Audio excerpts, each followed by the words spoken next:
que hoy vamos a tener una entrevista que a priori no parecería tener que ver con nuestro programa, que se plantea como un magazine filosófico musical, ¿no? Pero lo cierto es que alrededor de ciertas drogas y la actitud de los estados frente a ellas giran una serie de sentidos construidos que está bueno analizar tanto desde el rock como cultura, como también desde un abordaje filosófico en función de poner en cuestión ciertas verdades que en muchos casos enmascaran prejuicios y esconden orígenes no develados u olvidados en términos más nietzscheanos, ¿no? De la cuestión hacia la verdad. A lo largo del tiempo, la especulación filosófica fue asociada desde el sentido común con el acceso a ciertas sustancias y en la música, en muchos casos ya cansa escuchar que cuando alguien escucha un tema de Los Redondos o de cualquier otra banda, la opinión publicada condena con seguramente esté hablando de las drogas. Eso por un lado como para tener en cuenta el punto de conexión con nuestro programa, pero también en cuanto a la relación de los estados frente a esas sustancias, basta recordar algunos antecedentes. Hacia el año 1500 Europa salía a conquistar tierras encontradas más allá del Océano Atlántico, pero gran parte de sus excedentes económicos terminaban en China, el otro extremo de la ruta de la seda. Nada de lo que producía Europa podría entrar en el mercado del imperio chino, y todo lo que producía China, Europa debía pagarlo en oro y plata. Hasta que encontraron en la Polinesia que los chinos compraban opio y ello era utilizado comunitariamente para fomentar la conexión religiosa entre la comunidad en determinados rituales. Rápidamente los imperios europeos, hablamos de Portugal, Holanda y por último el Reino Unido, se hicieron de ese comercio, impulsaron el consumo descontrolado en la sociedad china y por primera vez habían encontrado qué venderles, todo en nombre del libre comercio. Cuando a mediados del siglo XIX el emperador Lin Se-tzu de la dinastía Qing incautó el opio británico y prohibió su comercio en ese entonces, intentaba frenar la desintegración económica y social que la imposición occidental de dicho comercio generaba en su sociedad. A su vez, Alemania, Estados Unidos, Reino Unido, Francia y Portugal intervinieron militarmente para salvaguardar el comercio del opio. El resultado era una sociedad china dependiente, con enclaves coloniales dentro de su territorio como Hong Kong y Macao. La hipocresía de los estados occidentales en torno a la droga esconde que el capitalismo le debe mucho al comercio de drogas. Ahora bien, la prohibición de ciertas drogas no genera la proliferación de mafias y carteles que realizando grandes negocios sostienen de esa manera el capitalismo financiero al lavar allí sus activos. ¿Hay algún ejemplo de que prohibir el consumo de ciertas drogas haya fomentado adquirir conciencia de lo que el exceso de drogas y la falta de cuidado genera? Bueno, más bien podemos pensar tal vez todo lo contrario, ¿no? Una historia del tráfico de drogas está en el lado oculto de la historia del capitalismo, sobre todo en su versión financiera. Hoy vamos a tener con nosotros a alguien a quien poder profundizar temas, sobre todo en relación a, bueno, cómo lo está abordando desde el Estado Nacional.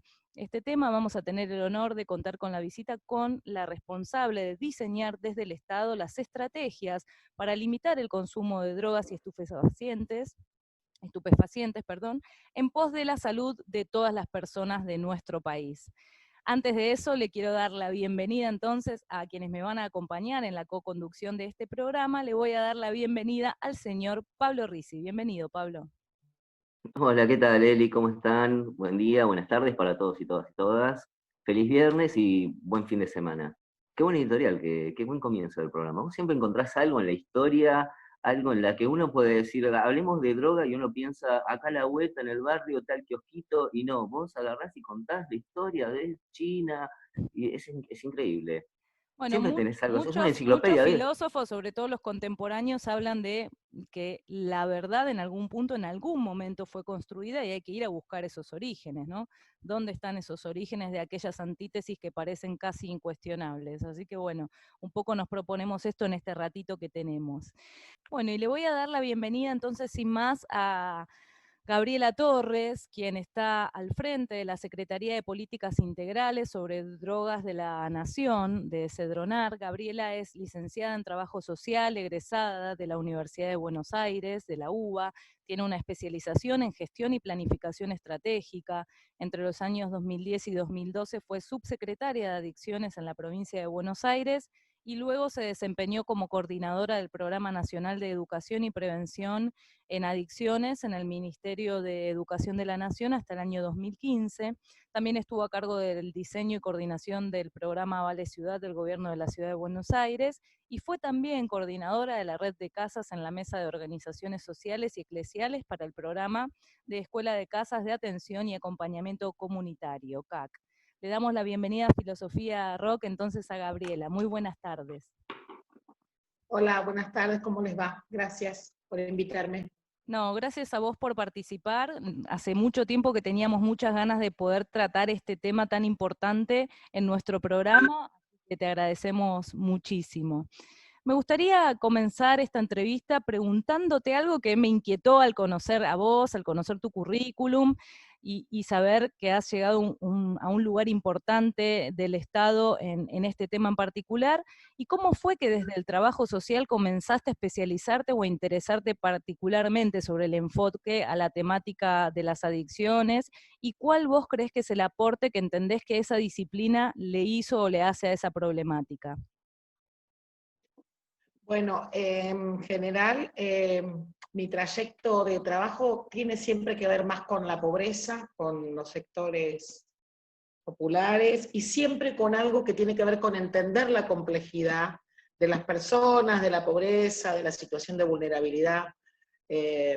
Ahí, en general, siempre los temas se presentan todos juntos, no hay temas de adicciones o temas de violencia o temas de vulnerabilidad de derechos por fuera de un contexto, por fuera de una cultura, ¿no? Como me parece que tuvo que ver con eso. Me dediqué un tiempo importante a trabajar con jóvenes, entonces el problema del consumo siempre aparece. En realidad el problema del consumo nos aparece a todos.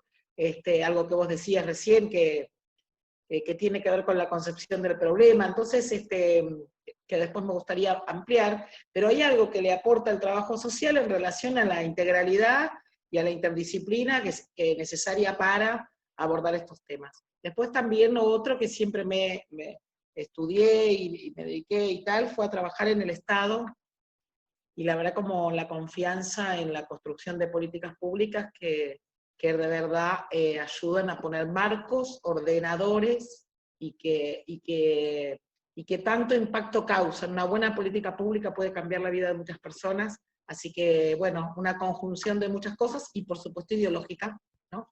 Y de militancia política y de convencida, así que en este momento de este proyecto político, para mí es un orgullo formar parte de poder diseñar políticas públicas en este tema.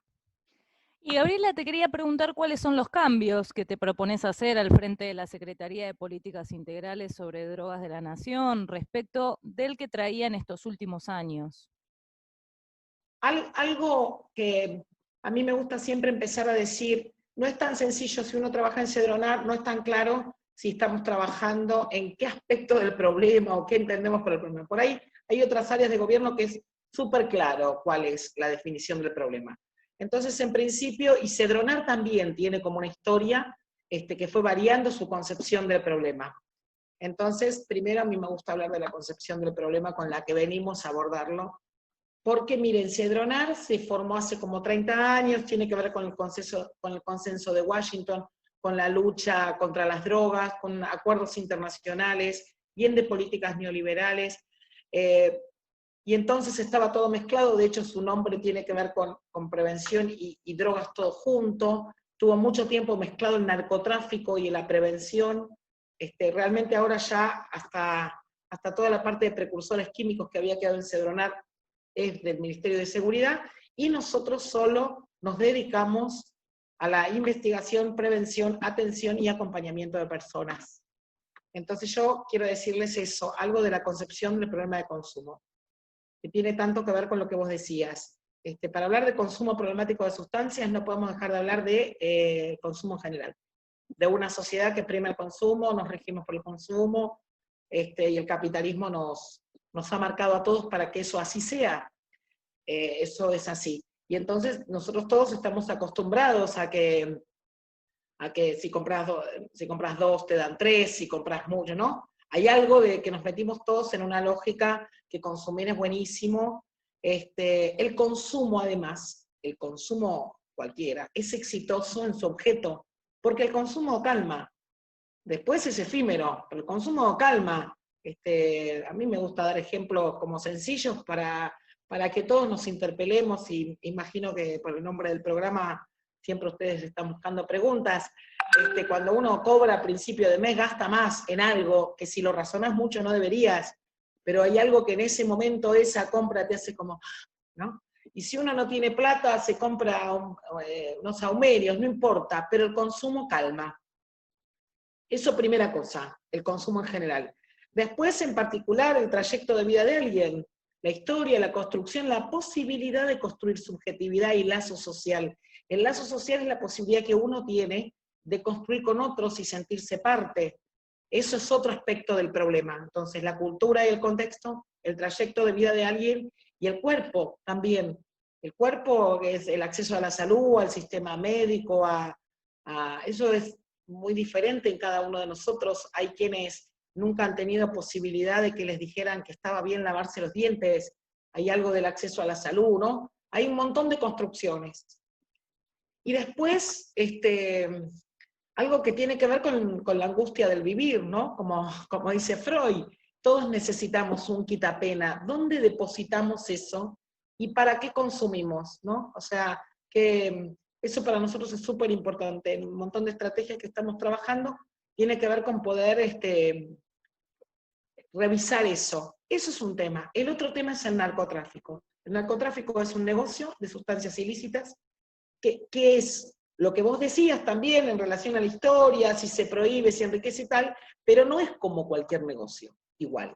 Es un negocio que afecta mucho a la salud, a quienes padecen, quien padece un consumo problemático padece, es un síntoma de un padecimiento, no es un graciosito el que consume, tiene una situación atrás como complicada. Entonces, no es cualquier negocio tampoco que uno dice regula el mercado y tal, ¿no? Hay una complejidad ahí enorme.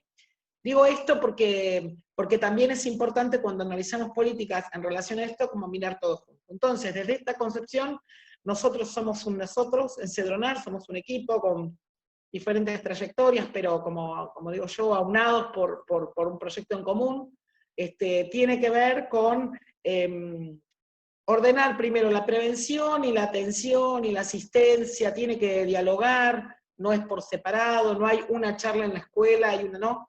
Entonces ahí ordenamos como bastantes cosas, cambiamos la estructura de Cedronar, abrimos un área de investigación, que la estamos trabajando por supuesto con el Ministerio de Ciencia y Tecnología, porque no necesitamos todos tener investigadores.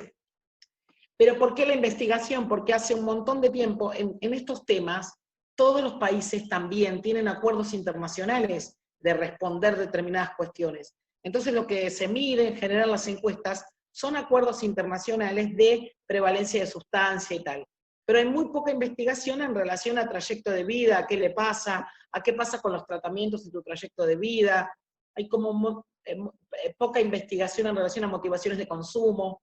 Así que estamos como abriendo ahí, cambiando como la matriz en relación a eso. Estamos abriendo nuevas áreas en prevención, en toda nuestra Subsecretaría de Prevención, en relación a una coordinación específica de género y diversidades, el consumo en las mujeres y también en las diversidades sexuales, pero es un consumo invisibilizado, más estigmatizado. Tenemos como muchos problemas porque después también nuestras adolescentes tienen como un modo de consumir igual que los varones, ¿no? O sea, se consumen hasta morir, dicen nuestros adolescentes cuando uno habla con ellos, hasta donde dé. Y ahí hay algo de falta de cuidado y de interpelación y su cuerpo y tal, un montón de cosas para trabajar. Estamos trabajando en un área de ámbito educativo, pero con el Ministerio de Educación, para que no sea la charla de la profe copada que deja un rato para hablar de estos temas, sino lineamientos curriculares dentro de la escuela, información sostenida y tal.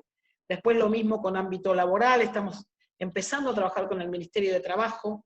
Hay algo que tiene que ver con revisar las condiciones laborales y que estos temas entren en los convenios colectivos de trabajo. No es lo mismo una profesión que te exige determinado puesta de cuerpo y puesta de atención a determinadas horas que otras. Digo como para poder hablar del tema todos. En ese marco acabamos de sacar la semana pasada un protocolo para medios públicos, que después será extensivo a medios de comunicación privados también, que tiene que ver con eso, cómo se abordan los temas, cuando se da datos que sean ciertos, no hablar del flagelo de la droga como si fuera un fenómeno climatológico que no se puede hacer nada, respetar a las personas, que no diagnostiquen los periodistas, bueno, Sí, tiene como un estuve montón. en relación a eso viendo, Gabriela, que establecieron un protocolo para medios de comunicación junto al secretario de Medios y Comunicación Pública, Francisco Meritelo, justamente, como bien decías, atendiendo a la responsabilidad en la comunicación para abordar los consumos problemáticos, ¿verdad? Bueno, y estamos empezando con las capacitaciones ahora, que son más unos conversatorios para a través de ese protocolo sacar las dudas con estrategias diferenciadas para radio, televisión y agencia Telam. Incluso con Argentores también estamos trabajando en relación a la ficción, porque ahí hay algo, después cuento de la atención, pero hay algo que vuelvo con la concepción. Es un buen momento para preguntarnos varias cosas en relación a qué consumimos, qué depositamos en esa sustancia. ¿Cuándo eso es un consumo problemático y un problema? No es lo mismo consumir un vaso de vino que ser un adicto. No es lo mismo. ¿Por qué? Porque una cosa es lo que yo consumo una vez, otra cosa es que yo voy depositando en eso, que puede ser un vaso de cualquier sustancia. Y no doy ejemplos legales porque son los que más consumimos los argentinos. Drogas legales, alcohol, medicamentos, tabaco, eso es lo que más se consume en Argentina, todas las edades, todos los sectores sociales, todas las regiones del país, todo. Entonces digo, una cosa es consumir en un cumpleaños, otra cosa es empezar a necesitar ese vaso de alcohol para acompañar cualquier situación, una situación divertida, una situación nerviosa, una situación no. Después es cuando empiezo a necesitar eso para enfrentar cualquier situación de mi vida. Y después, si no tengo eso, parece que no puedo levantarme, ¿no? Esa es como la construcción del problema. Eso pasa a ser un uso de sustancias, un abuso, un consumo problemático, una adicción. Esa es una construcción de una persona. Por eso nosotros decimos que los problemas de consumo problemático y adicciones son problemas de personas que se vinculan problemáticamente con una sustancia. No es solamente eliminando una sustancia que le vamos a sacar la angustia a alguien. ¿Se entiende? No es prohibiendo todo. Miren, sustancias nuevas, los organismos que se encargan de esto, todo el tiempo salen, ¿no? En el mundo se inventan sustancias y tal. Entonces, para nosotros una línea muy importante, que por supuesto va en el marco de un proyecto de país también, tiene que ver con cuidar que las personas puedan elegir no consumir, puedan elegir tener una vida mejor y más saludable. Digo, hay algo de eso. Entonces hay que instalar el tema en varias aristas, porque también este tema viene muy vinculado a los jóvenes y a los jóvenes pobres, y la verdad que no es cierto. Es un tema que nos atraviesa a todos, lo que pasa es que en el mundo adulto está más invisibilizado, y según clase social se hace cada vez más puertas adentro, entonces parece que el problema no existiera. ¿Se entiende? Sí, completamente, y además es interesantísimo ver este enfoque integral que vos nos estás proponiendo en este marco, no solamente para atender el problema desde lo individual, desde aquello que aqueja en términos psicológicos, estas necesidades en relación a esta angustia, que es un tema que ha desarrollado mucho la filosofía en términos más existenciales u ontológicos, pero también la psicología y otras materias de los campos sociales, y por otro lado lo que tiene que ver con la cuestión más política, la cuestión más social en términos de esto del tráfico de drogas y lo que vos mencionabas. Me gustaría que en el próximo bloque, si les parece, ahora nos vamos a un pequeño corte, podamos profundizar entonces con esto. Si les parece, nos vamos a escuchar un poco de música. Tenía ganas de escuchar algo de los Red Hot Chili Peppers, Under the Bridge, para ustedes. Esto es Filosofía Rock, mi nombre es Elizabeth Vega, estamos entrevistando a Gabriela Torres, ella es titular de Cedronal, la Secretaría de Políticas Integrales sobre Drogas de la Nación. Y le voy a dar la palabra a Pablo Rizzi para que empecemos ya la ronda de preguntas a nuestra entrevistada. Hola, yo te quería consultar, recién nombraste el alcohol, los medicamentos y los cigarrillos como el consumo más difundido en la Argentina. De esto también se encarga el Cedronal, entiendo. Para nosotros es muy importante hablar de que la atención, por ejemplo, que tiene que ver con diferentes dispositivos, también después me gustaría hablar de eso, porque hay como una representación que es más antigua de que solo se interna y se aísla a alguien para un tratamiento de adicciones, pero el consumo, lo que te provoca, la verdad que puede ser por medicamentos, puede ser por alcohol, en general puede ser cuando uno llega a un proceso de adicción, es más multiconsumo, uno consume varias sustancias, pero cualquiera de esas lleva a una lógica de desarmar esa relación que vos tenés con eso, que hay un patrón de tratamiento o acompañamiento que es el mismo. Me llama mucho la atención las veces que referís al individuo, o sea, como que todo parte de conocer o de escuchar al ciudadano, ¿no? A la persona que está atravesando por eso. A la persona, y además siempre como leernos como cada uno de nosotros, como en época y en contexto, ¿no? Como no hay manera, lo que a mí me gusta siempre aclarar, no es un problema de voluntad individual el consumo, porque hay algo en la construcción tuya, primero como sujeto, como parte de una familia, de un entorno, si tuviste lugar, si nunca nadie te miró, viste, para ser sujeto también necesitas que un otro te mire y te haga sujeto, si qué trayecto tuviste de vida, si pudiste enlazar con amigos, qué relación empezaste a tener con las cosas, ¿no? Cómo resolver los problemas rápido y tapar con cosas. Por eso a mí me parece que este es un tiempo, que la cuarentena, que pareciera que el tiempo se detuvo y todos tenemos más tiempo, y bueno, viste, todos nos encontramos con que parece que no sabemos qué hay que hacer.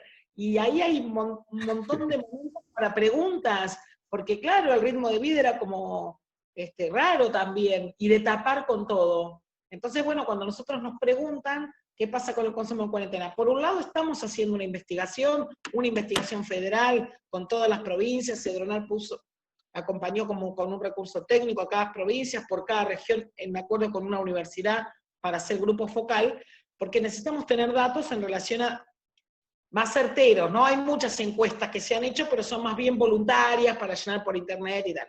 Entonces estamos haciendo una encuesta de qué pasa con el consumo, y lo otro es cómo tuvimos que adaptar nuestros dispositivos de atención, que ahí hay otro tema que todavía no les conté. Pero hay algo de eso que tiene que ver con qué se deposita. Si yo estoy creyendo, y voy a dar el ejemplo de la comida porque sirve para interpelarnos a todos. Si yo creo que hago una torta todas las tardes porque eso me hace pasar la tarde, me salva de la cuarentena, estoy empezando a tener un problema ahí, ¿no? De soportar lo que tengo que vivir. Entonces, a nosotros nos parece que es muy importante que si vamos a hablar de sustancias, o sea, si no se habla libremente de sustancias, ¿y qué le pasa? Primero como si fuéramos todos iguales, como si todos nosotros tuviéramos la misma posibilidad de elegir, de controlar el placer, de tener conciencia de daño. La verdad que no, tiene que ver, no es lo mismo un cuerpo de 15 años que consume que un cuerpo de 30, que un cuerpo de 45. No es lo mismo uno de 15 con determinada historia de vida que uno de 15 con otra historia de vida. Entonces a veces cuando nosotros nos preguntan, bueno, pero ¿cuánto se puede tomar? No, no hay un número, nadie puede decir que hay 2 copas de vino. La verdad que hay, según tu cuerpo, tu historia, cómo te lo bancás, no sé, tus consecuencias físicas, si estás enfermo del hígado menos, si tenés menos de 18 años, el cerebro no se terminó de conformar, a lo cual es un problemón, tomar alcohol es algo que está tremendamente mal. Entonces, nos parece, por eso insisto como en la época, en la política, en lo que nos une, porque nosotros tenemos que volver más a mirar a las personas, a registrarnos y a ver cómo construimos con eso. Si no, no va a haber manera que el mundo pueda, con consumo, para tapar todo lo que nos sucede. Eso. En esa línea que Mirá, vos estás estableciendo, Gabriela, me gustaría preguntarte, bueno, por el contacto y la integración de Cedronal con el resto de los organismos de la sociedad, me refiero al involucramiento de determinados sectores de la sociedad en torno a estas políticas. Bueno, recién establecías las universidades para el apoyo y hacer, digamos, ser consultadas para establecer estas entrevistas y estos registros que son tan necesarios a la hora de poder luego planificar políticas hacia adelante, para apalancar esas políticas. Pero me gustaría saber cómo integramos al resto de los sectores sociales, al sector eclesiástico, al sector civil organizado, a las personas que tal vez quedaron por fuera del marco del trabajo de lo productivo. Me pareció muy bueno este contacto que establecías con el Ministerio de Trabajo, por ejemplo, porque no es una relación que sea muy conocida, ¿no? Desde estas 2 secretarías. Sí, algo chiquito quiero decir antes de la atención para contarles montones de organismos y grupos y tal que estamos trabajando. Hay algo que nosotros hace 10 años tenemos una ley de salud mental, muy importante eso porque le da derecho a la persona para hacer tratamiento, tiene como una concepción también en relación a su contexto y a todas las dimensiones del problema. Entonces hay que ir adecuando, los tratamientos se fueron adecuando en relación a esto. Entonces nadie te puede encerrar, ¿no? Antes alguien que consumiera como tan raro que se lo encerraba como los que tenían letra, ¿no? Se lo encerraba lejos. Cada vez más hay diferentes y hoy se hacen, nosotros trabajamos con diferentes modalidades de tratamiento, porque también tiene que ver con quién seas vos y que puedas sostener. Entonces tiene el tratamiento que tiene que ver con primera escucha, siempre, cada vez estamos abriendo más lugares descentralizados, que tiene que ver con eso, con que alguien te escuche y que pueda como ver qué pasa ahí. Hay algo que tiene que ver con, hay un programa de muchos espacios comunitarios, que son programas que son casas de atención y acompañamiento, que son de la iglesia, de organizaciones sociales, que nosotros conveniamos, y que en general están en barrios vulnerables, y que ahí hay que trabajar la vida toda, hay que acompañar a alguien a sacar un DNI, a que vuelva a anotarse en la escuela, que recupere la relación con su hijo, montones de cosas, mientras hay una atención psicológica, hay un grupo terapéutico que empieza a ser parte de algo, aprende algo, se entusiasma en la vida con algo. Tenemos tratamiento ambulatorio en montones de lugares específicamente, que las comunidades terapéuticas que hacen tratamiento ambulatorio, también hay internaciones temporales, y también volvimos a relacionarnos con el sistema de salud. La Cedronar y el Ministerio de Salud no trabajaban juntos, o sea, nunca. No se habían sentado nunca, un secretario o una secretaria de Cedronar con el ministro de Salud. Y ahí varias cosas, algo en relación a la lógica de prevención como salud mental, y algo en relación a la desintoxicación en la guardia de los hospitales. Y que eso que volver a estar hermanado, porque hay una red, uno puede desintoxicarse y después necesita ir una red de atención, así que estamos trabajando muy juntos en esa lógica, y con las provincias. Cada provincia de nuestro país tiene un área específica de este tema, o junto con salud mental, buen desarrollo social, bueno, pero todos. Entonces, con el Ministerio de Salud. Algo que lo que decíamos recién con medios públicos, si nosotros no empezamos como sociedad toda a hablar de determinada manera, sin prejuicios, a hablar del consumo y entender que es un problema de todos, vamos a tener problemas. Así que ahí todo el trabajo que hacemos con medios públicos, que también estamos preparando una campaña masiva para el tema de consumo de alcohol, súper importante, que son cosas que antes parecía que no se hacían, no es solo hacer propaganda, sino estamos capacitando al periodismo, estamos haciendo un protocolo para trabajar en el tema, estamos trabajando con quien va a escribir ficción, digamos, o sea, como para hacernos cargo de este tema. Con el Ministerio de Trabajo como dos líneas, una tiene que ver con los sindicatos y tal, y también con que en lugares donde haya más o sea, muchos trabajadores, también tiene que haber un lugar de atención, un lugar de escucha, un terapeuta y tal. Estamos trabajando con el Ministerio de Deportes y Turismo.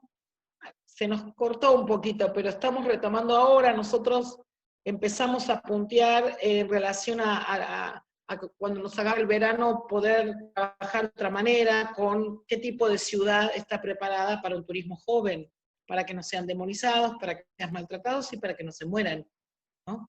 Entonces, eso fue un acuerdo que empezamos a hablar con el ministro de Turismo para empezarnos a meter antes del verano para trabajar en esa línea. La verdad que nos hemos sentado hasta con la gente de trenes para hacer publicidad en el medio público, digamos. Hay algo de instalar y cuidarnos que es muy importante, también con el tema de género, porque ahí necesitamos poder poner letra y escucha y acciones específicas juntos. Bueno, lo que conté el Ministerio de Educación, así que la verdad es lo que nosotros, bueno, con seguridad que trabajamos un montón, porque de hecho como ante organismos internacionales y tal, somos como las dos áreas, ¿no? Pero que nos queda bien claro que somos dos, pero atendemos como diferentes aspectos de un problema. Nosotros firmamos incluso un acuerdo con el Ministerio de Seguridad y empezamos a capacitar a las fuerzas. Hicimos una primera capacitación con los gendarmes que están en los barrios de Capital en relación a cuidado de cuarentena, como qué se hace cuando se encuentra una persona con consumo problemático, ¿no? ¿Qué se hace con eso? Así que bueno, ahí algo de interpelar, de preguntarnos, ¿qué le pasa a los trabajadores también, ¿no? ¿Qué le pasa a un policía que consume? O sea, me parece que si nosotros todos hablamos más de este tema, todos y todas, también le sacamos el miedo y podríamos ayudar a un montón más. Nosotros, a mí me gusta decir siempre en relación al mundo adolescente, nuestros adolescentes y nuestros jóvenes están muy solos con lo que consumen y con lo que creen que es el consumo.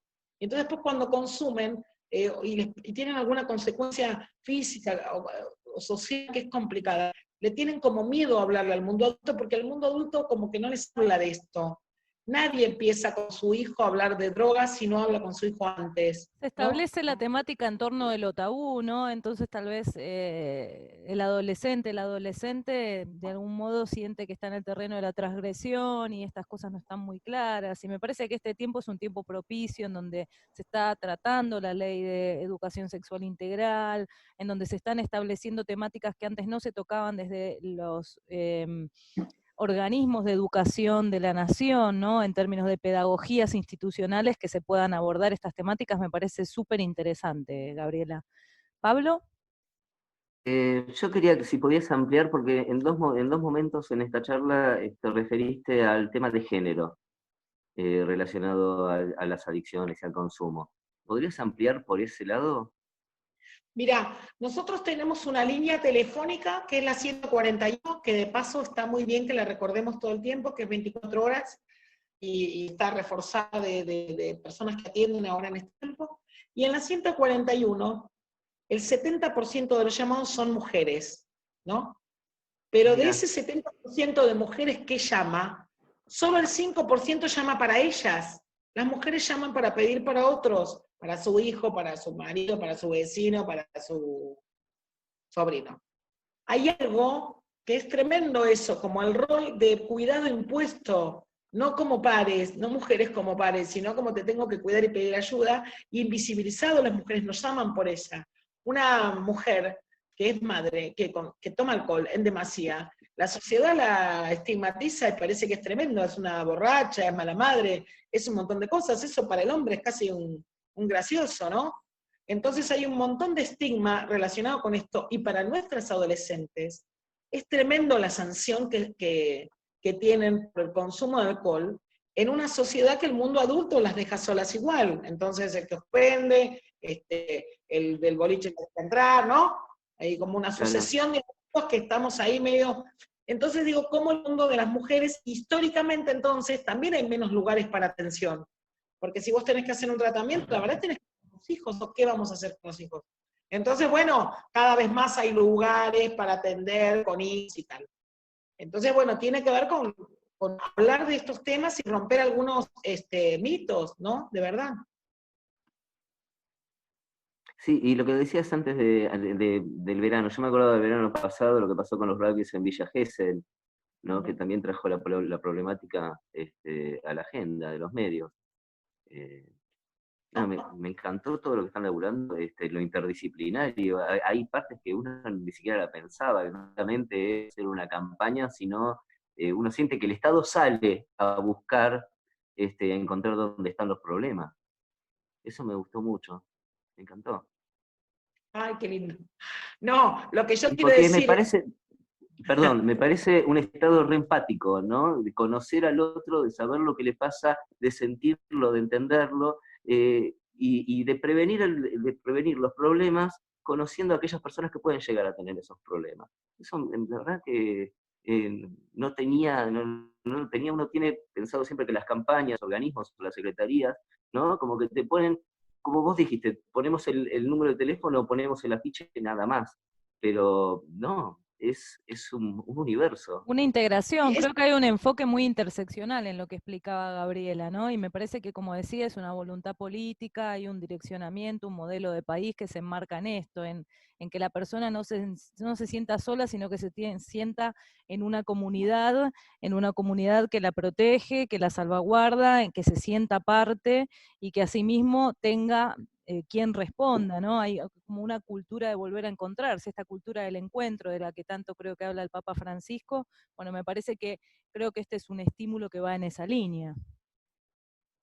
y me gusta aclarar también que esto es imposible sin trabajar con la sociedad civil y con la sociedad organizada, digamos, y con la infinidad de grupos de madres, organizaciones privadas, o sea, organizaciones políticas, organizaciones eclesiales que de verdad ponen el cuerpo todos los días cuidando a alguien. Entonces nosotros decimos 2 o 3 cosas. Este es un problema que nos atraviesa a todos. Todos está bien que nos preguntemos qué estamos depositando en esa sustancia. O sea, no está bien que un adolescente tome mucha cerveza, que un adulto de 50 años baile toda la noche tomando pastilla, tampoco. Digo, no es que no está bien, algo le pasa a esa persona. O sea, digo, preguntémonos por las motivaciones de consumo. Yo a veces doy charlas o trabajo con los pibes y digo, pero usted tiene que preguntar para qué, porque si vos querés consumir para divertirte, entonces no se consume antes de entrar a la escuela. Hay que ubicar para qué. Siempre ubicarlo en una vida más grande. Entonces nos parece algo de hablar, algo de que nos atraviesa a todos de verdad, no importa cuál sea la sustancia. Por supuesto que hay sustancias que son más nocivas, y también según la calidad de la sustancia, y si el cuerpo está mal, te revientan más rápido, ¿no es cierto? Entonces, siempre hay que cuidar más a los sectores populares y a los jóvenes de los sectores populares, que es nuestra población más vulnerable con este tema. Están recontra solos. Entonces, todas las políticas integrales que podamos hacer, estamos trabajando con desarrollo social también para el acompañamiento de esos jóvenes y nuestras jóvenes que salen de algún tratamiento, que tengan algún recurso para poder como empezar a armar su vida, que la vida es complicada y en soledad es tremendo. Nahuel, ¿cuáles son los desafíos que se presentaron en esta crisis de pandemia mundial para la Secretaría y cómo los afrontaron? Imagino que hubo que hacer un cambio en el diseño de las políticas para que funcionen en los contextos de aislamiento. Sí, y estamos afrontándolo. Estamos en un momento muy complicado de la pandemia. A mí siempre me gusta aclarar la diferencia, que una cosa es la pandemia, que es un desastre mundial, y otra cosa es la cuarentena, que es la decisión del Estado argentino de cuidarnos. Entonces, para todo hay un protocolo. Son protocolos que por supuesto tienen que ver con lo rige, lo ordena el Ministerio de Salud, que es el órgano que rige la pandemia, que ordena que la respuesta que hay que dar, para los diferentes dispositivos, son de día, hay atención remota, buscar como la manera de que te sigan atendiendo, hay que garantizar medicación, en muchos casos que están trabajando con medicación, garantizamos medicación, tenemos algunos psiquiatras supervisando lugares ambulatorios, tenemos prácticamente casi 4.000 personas, 4.000 personas haciendo cuarentena en dispositivos nuestros, entre comunidades terapéuticas y casas de atención y acompañamiento con residencia, tenemos casi 4.000. Hubo que cuidar el tema de la internación de nuevos casos, hubo que esperar un nuevo protocolo del Ministerio de Salud, porque ingresar a alguien a un lugar donde ya conviven 50 personas era muy complicado, así que se estableció un protocolo de cuarentena, es una cuarentena con tratamiento de adicciones, en un espacio que tiene que ser individual. Todo eso es un esfuerzo para las organizaciones que trabajan en el tema, es un esfuerzo para todos, para cada vez, o sea, nos está llegando, ¿no? Cada vez hay como más casos, un operador, la madre de alguien, el trabajo, ¿no? Los casos se empiezan a cruzar, estamos muy atentos, trabajando mucho, cuidándonos mucho, ¿no? Y sabemos que hay muchos que dicen, bueno, yo quisiera, pero es muy difícil, el sistema de salud está desbordado, o hay que cuidarlo para que no se desborde. Entonces nosotros decimos, si usted no tiene un problema de adicción, hay que cuidarse con el consumo, porque no podemos cargar las camas del sistema de salud en este momento.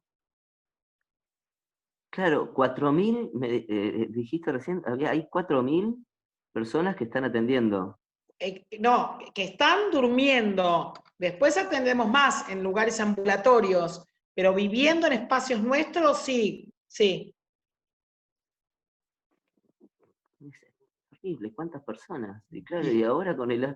Sí, bueno, yo me sorprendo cada cosa que contás. Muy bien. Te vamos a La verdad, invitar un día después a conocer algunos lugares que nos alegra mucho. La verdad que eso, todos los lugares hacen como un montón de esfuerzo. Acompañar la vida de alguien para que desarme esa relación problemática, de verdad hay que ponerle lógica, método y tal, pero hay que ponerle amor también, porque si no es como Eso te complicado. quería preguntar, Gabriela, ¿cómo trabajan también las políticas hacia adentro, hacia todas las personas que están conteniendo estas situaciones de emergencia de las y los pacientes, ¿no? Los profesionales de la salud, los psicólogos, psicólogas que se especializan en adicciones y que están ahora bueno, en este plano de contener desde sus casas, imagino, todas estas circunstancias, bueno, cómo trabajan con ellos para también ellos ser contenidos, ¿no? Tiene que haber también una planificación, me imagino, en ese sentido. Bueno, la verdad, hay un nosotros ahí en todos los que somos funcionarios y algunos trabajadores desde su casa, algunos con cuestión remota, algunos salen, ¿no? Como hay un nosotros y la verdad que hay que irle encontrando la vuelta. Esto no estaba escrito en ningún lado. Entonces, hay reuniones por Zoom, hay, no sé, reuniones los viernes, hay registro diferente, entonces inventamos un programita diferente para registrar mejor. Hay un mundo de sensaciones. Hay como un montón de cosas que hay que aprender. Y lo que uno no puede dejar es de preguntarse todo el tiempo los cómo, ¿no? Nosotros estamos en una mesa federal, hay un montón de provincias que ya no están en cuarentena y hay que seguir haciendo acciones. Entonces es una capacitación virtual, ¿no? Como también la diferencia de las situaciones que tenemos que contemplar. Así que es genial, nunca nos aburrimos. Me imagino. Le recuerdo a la audiencia que estamos hablando con Gabriela Torres, quien es secretaria de Políticas Integrales sobre Drogas de la Nación, de CEDRONAR. Gabriela, bueno, un poco para ir a la parte más filosófica y ya cerrando esta entrevista que se fue volando, porque la verdad que hay tanto para hablar sobre este tema, tiene tantas aristas tan ricas para poder abordar. Pero bueno, quería preguntarte sobre algo que, por supuesto, no puedo dejar de preguntar y que es de interés bastante general, que es esto que se debate sobre en torno justamente a la legalidad de ciertas drogas, las más comunes, vos mencionabas algunas de ellas, el cigarrillo, el alcohol, que por lejos imagino que es la más, la sustancia de mayor acceso, ¿no? Y de ciertas otras que no lo son. Bueno, ¿cuál es la perspectiva en ese sentido? Por supuesto no en este momento, supongo, de emergencia, pero sino a futuro, ¿cuál es la decisión, si es que la hay desde el Estado en relación a esto? ¿Y cuál es la perspectiva para de acá a futuro? Si están dadas las condiciones para establecer estos debates.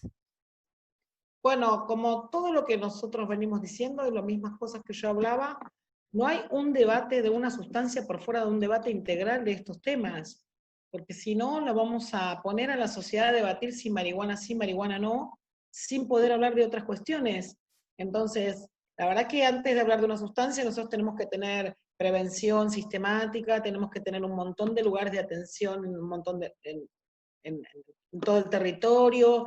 Digo, la política tiene que ser integral porque no cualquiera tiene la capacidad de elegir qué le hace bien y qué no y cuánto en su propio cuerpo. Entonces hay algo de eso, insisto, que puede ser padecimiento para alguien, que no se aísla, no se puede hablar de una sustancia sin hablar de un montón de otras cosas.